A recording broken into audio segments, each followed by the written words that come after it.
wabarakatuh. Gimana kabarnya? Semoga sehat semua ya. Jadi dalam kesempatan kali ini saya akan menjelaskan sistem indera, tepatnya pada organ mata. Mata adalah organ indera yang memiliki reseptor peka cahaya yang disebut dengan fotoreseptor. Nah, di video kali ini saya akan fokus membahas tentang bagian-bagian mata beserta fungsinya. Di samping saya, ini sudah disediakan gambar mata. Kita cari tahu nama bagian dan juga fungsinya. Kita mulai dari bagian nomor 1. Bagian nomor 1 ini adalah lapisan terluar dari mata, namanya adalah sklera. Ya, jadi bagian yang luar, lapisan paling luar ini namanya adalah sklera. Karena letaknya paling luar atau lapisan terluar, maka otomatis fungsinya ini untuk pelindung. Jadi sklera ini punya dua fungsi. Yang pertama, melindungi bola mata dari kerusakan mekanis. Yang kedua, tempat melekatnya otot mata. Itu sklera. Kemudian kita masuk ke bagian yang kedua. Bagian yang kedua ini adalah lapisan kedua, ya, atau lapisan tengah. Lapisan tengah ini disebut dengan koroid.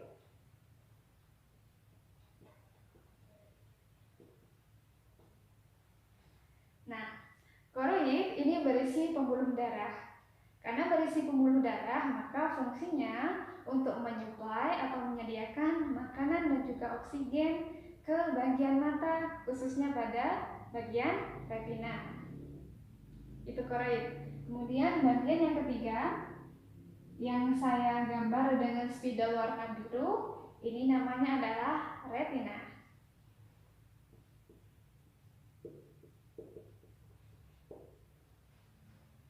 Retina ini punya dua sel, namanya yang pertama adalah sel batang atau sel basilis, yang kedua namanya adalah sel konus atau sel kerucut. Jadi yang pertama sel batang, yang kedua tadi sel kerucut.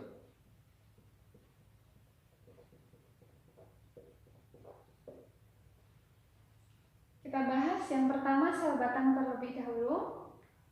Sel batang ini mengandung pigmen rhodopsin. Sel ini mampu menerima rangsangan sinar tak berwarna.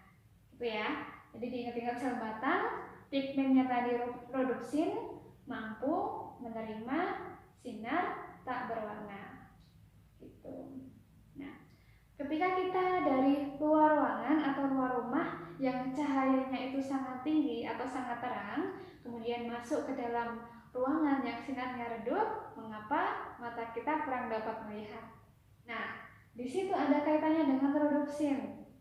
Jadi, rhodopsin ini akan terurai jika terkena sinar yang terang dan akan kembali terbentuk lagi dalam keadaan gelap. Proses pembuatan rhodopsin ini perlu waktu yang disebut dengan waktu adaptasi rhodopsin. Jadi di waktu adaptasi tadi, mata kita kurang dapat melihat. Gitu. Itu terkait sel batang. Kemudian yang kedua sel konus atau sel kerucut ini memiliki pigmen iodopsin. Jadi diingat-ingat kalau batang tadi, sel batang tadi pigmennya rhodopsin, kalau sel kerucut pigmennya adalah iodopsin. Nah, sel kerucut ini mampu menerima rangsang sinar kuat dan berwarna. Itu terkait sel batang dan juga sel kerucut. Kita lanjutkan bagian nomor 4. Bagian nomor 4 ini adalah bagian terluar, letaknya di depan mata. Namanya adalah kornea. Nah, fungsi kornea ini untuk masuknya cahaya atau memungkinkan cahaya dapat masuk ke dalam bagian mata. Kemudian kita lanjutkan nomor 5. Nomor 5 ini namanya adalah aqueous humor.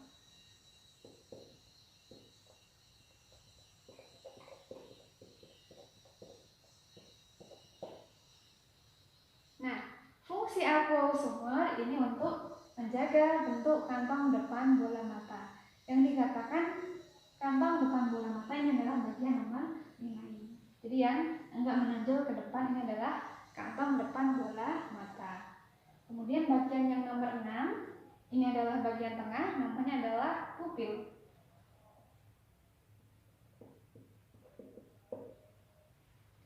Pupil ini selain fungsinya untuk meneruskan rangsangan cahaya, dia juga penting untuk akomodasi.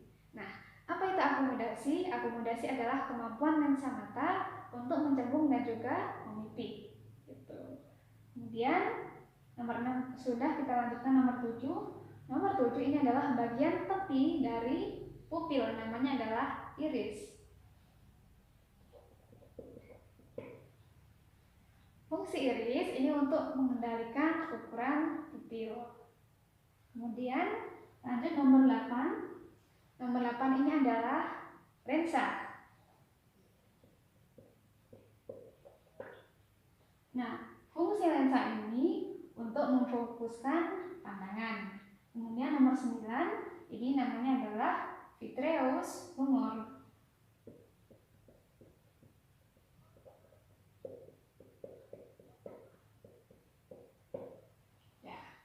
Hampir sama ya namanya dengan nomor 5. Kalau aqueous humor tadi menjaga bentuk kantong depan bola mata, kalau vitreous humor ini menjaga bentuk bola mata. Jadi bisa dibayangkan kalau mata kita tidak ada vitreous humor maka tidak berbentuk bulat padat. Nah, bedanya lagi dengan aqueous humor. Kalau aqueous humor ini bentuknya cairan, sedangkan kalau vitreous humor ini bentuknya adalah gel. Kemudian kita lanjutkan nomor 10. Nomor 10 ini namanya adalah badan siliaris.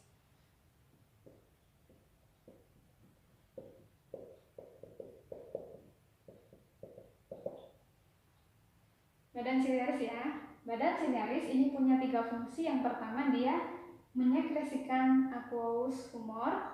Jadi yang menghasilkan aqueous humor. Kemudian yang kedua, dia menyokong lensa. Yang ketiga, dia menghasilkan atau mengandung otot yang memungkinkan lensa berubah bentuk.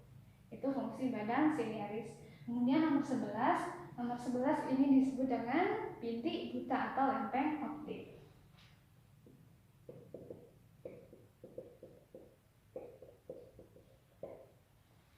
Nah, bintik buta ini adalah daerah tempat saraf optik meninggalkan bagian dalam mata.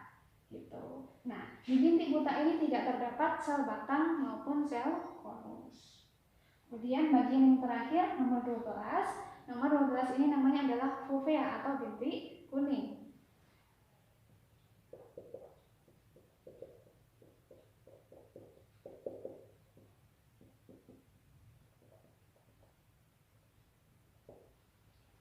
Nah, di fovea ini terdapat sel konus atau sel kerucut.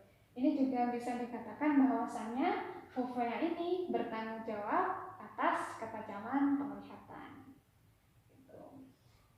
Itu terkait bagian mata dan juga fungsinya. Jangan lupa dihafalkan fungsi-fungsinya ya, dan juga nama bagiannya. Saya akhiri, wassalamualaikum warahmatullahi wabarakatuh.